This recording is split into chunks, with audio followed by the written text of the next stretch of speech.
template, let's explore various features and tools available in Piktochart.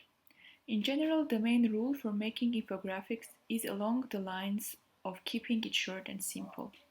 We are recommended to keep your narrative part rather short and concise, and add some visuals such as photos, charts, graphics, and so forth. So we took this template on monthly social media performance report. If you look at the left side of the sample infographic, you may see various buttons. Here we have the one on adding a block, on moving down the infographic, then moving up, on cloning a block, on deleting a block, and you may also customize the size of your visual using the settings button here. Moreover, you can always undo whatever was done before and redo it. On the top of the screen, you may see the file button with which you can create a new visual, duplicate it, or download it. Moreover, you can rename your visual here. You may also save it, preview it, download it, or share it with others. Now going into different available tools and features in Piktochart, let's start with the graphics. This section includes several subsections entitled Shapes and Icons, Illustrations, Lines, Photos, and Photo Frames. All of these subsections are built using the same logic.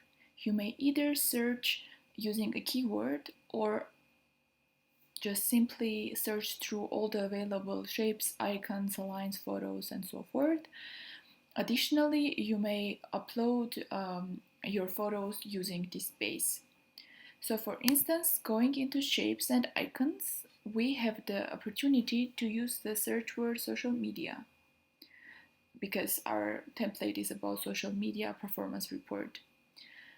Or we can use the ones available here, for instance, technology, and we can view the shapes and icons in colored versions, in mono version, or we can view them all together. So for instance, let's choose one and add that here on our infographic. For instance, this one.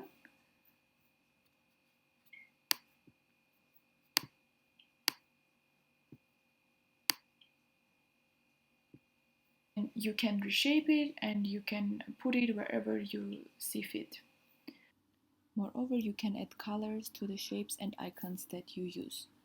For instance, let's add color to the shape that we just added. Let's click on the shape, then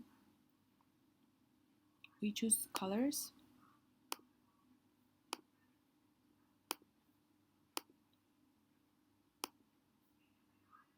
You can also choose more colors here and use those that work best for your infographic. Then after shapes and icons, we can go through illustrations. These are different examples of people with different professions doing different things that could be useful for your infographics. This is self-explanatory, so we can move on. Lines is something you may add to create space between different sections in your infographic or in between different texts. Then photos, you can once again either choose the ones available here, you can add your own images, or you can search. So social media. So here we have different examples. Let's take this one. Let's resize this and put it here, for instance.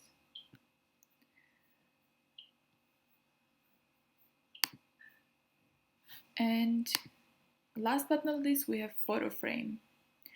This is a very interesting tool that can become very handy when you are working with your infographics. For instance, let's choose this one. To use the photo frame, you need to choose the one that you want to use, then drop your photo into it.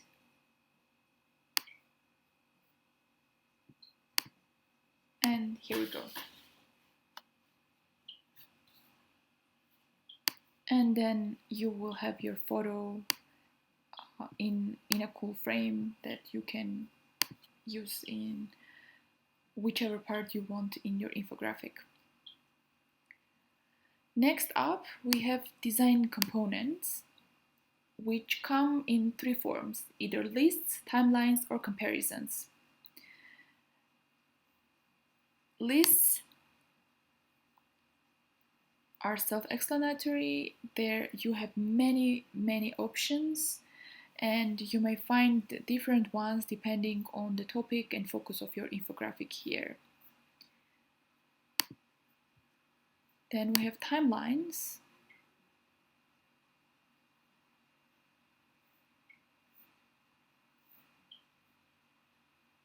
See, you even have some sample templates that you can simply customize and add it to your bigger infographic here.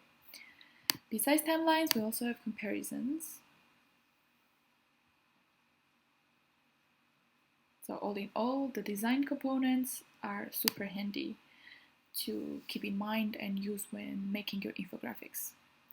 Then the uploads is also self-explanatory. You can use this section to upload your visuals in the mentioned formats. Next up is background. It is interesting to note that you may apply different backgrounds to different parts of your infographic. Let's see this.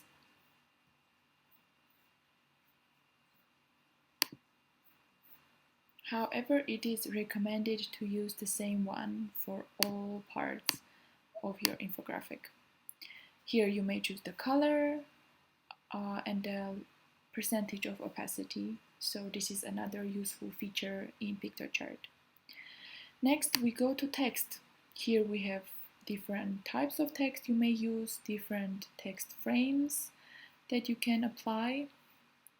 In this template, we already have the sections for text highlighted, for instance, this one. So we will explore this in our other example. However, here we would like to tackle the issue regarding adding hyperlinks to your infographic. For instance, let's take this word Facebook here. For that, you double click there, highlight the text, and here you have the option of adding a hyperlink. After pressing OK, you will have the link saved, and actually it is very nice that if you are using the pro version of Piktochart, you may be able to download this Piktochart infographic as PDF or PowerPoint, and in that case your hyperlinked words will be active links, and users can click on them and actually access your links that you included in your infographic. This is particularly useful for the resources section at the end of your infographic. We will talk more about that in our next video.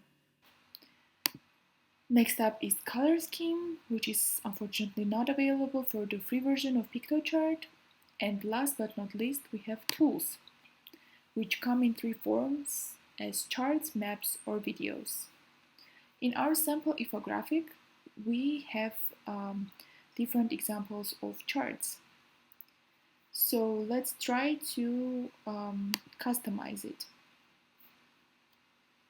So as you can see, again, you can title your chart, then use different titles for your X and Y axis. Then you enter the data here, and then choose the type of the visual that you want to use to illustrate this data. For instance, it can be vertical bar, it can be triangle bar, horizontal bar, it could be dots, it could be icon matrix, it could be hierarchy, and so forth.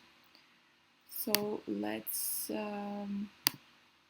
use this one and then apply changes. So we have a new one here. Next up we have maps. Again, in this sample infographic we have a map, so let's try to customize it.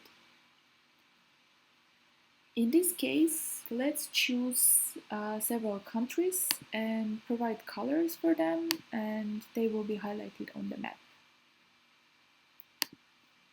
We can also choose, for instance, Brazil.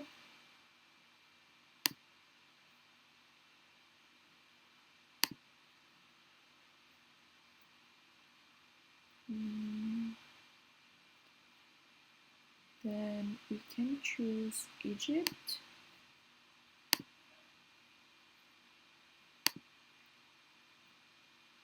And then we can update the map. So see, we added new countries to our map.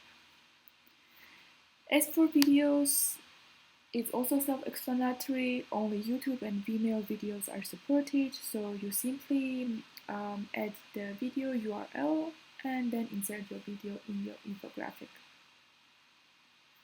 Both charts and maps can also be created from here. For charts, you either manually insert the data here or you import your data, for instance, from an Excel file. As for maps, you are given the big world map and the list of countries. You can also have one by regions, and then you can edit your map and insert it. So this is a short recap of the features and tools available in Piktochart that you may use to create your infographic using also Piktochart template.